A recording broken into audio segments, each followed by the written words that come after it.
un fluide exerce des forces pressantes et donc des pressions, on a vu la relation qui lie force pressante et pression l'année dernière, sur toutes les surfaces en contact avec lui.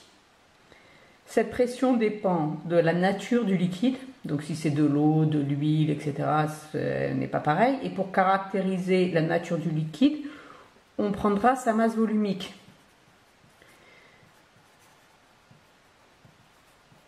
Et la masse volumique d'un liquide, je vous rappelle que le symbole c'est ρ.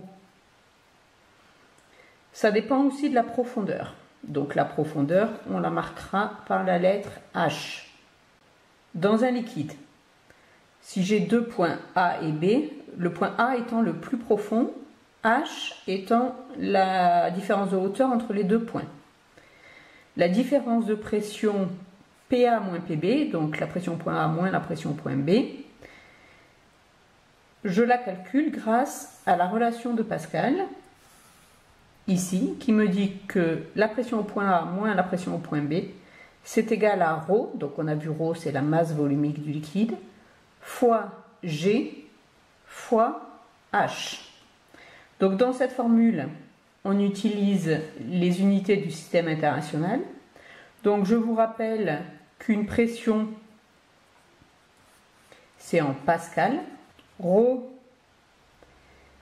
c'est la masse volumique et donc c'est en kilogrammes par mètre cube. H, c'est donc la différence de hauteur entre les deux points, c'est en mètres. Et G, c'est la gravité, c'est donc à peu près 10 newtons par kilogramme.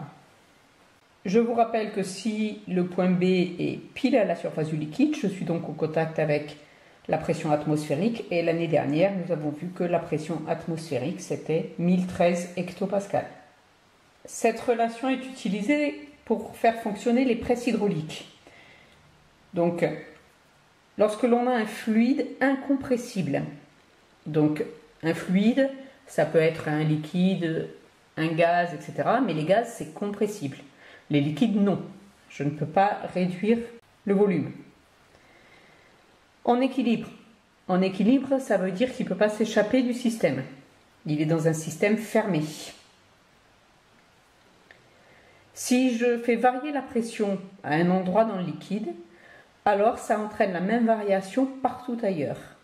On dit qu'un liquide transmet la pression qu'on exerce sur lui intégralement et dans toutes les directions. Donc, ici, si j'exerce sur ces deux pistons qui sont reliés par un système hydraulique, si j'exerce une force ici F1, ça va augmenter la pression. Et si ça augmente la pression ici, ça va donc l'augmenter ici. Et je vais récupérer une force F2. Je vous rappelle ce qu'on a vu l'année dernière sur la relation entre force pressante et pression.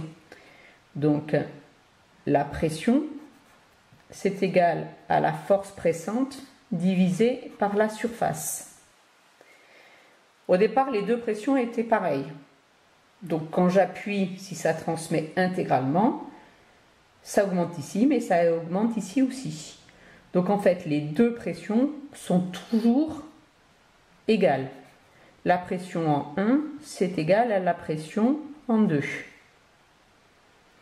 Ce qui veut dire que la force en 1 divisé par la surface en 1, c'est égal à la force en 2 divisé par la surface 2. Le fait que les surfaces ici des pistons, donc ici S1 et ici S2, soient très différentes, ça permet de démultiplier la force. C'est-à-dire que si je regarde la force F2 que je récupère en transformant cette formule, je m'aperçois que F2 c'est égal, je passe S2 de l'autre côté, s'il était divisé il devient multiplié, donc F2 ça devient F1 que multiplie S2 sur S1. Si S2 est 2 fois plus grand que S1, alors F2 est 2 fois plus grand que F1. Si c'est 4 fois plus grand, F2 est 4 fois plus grand que F1.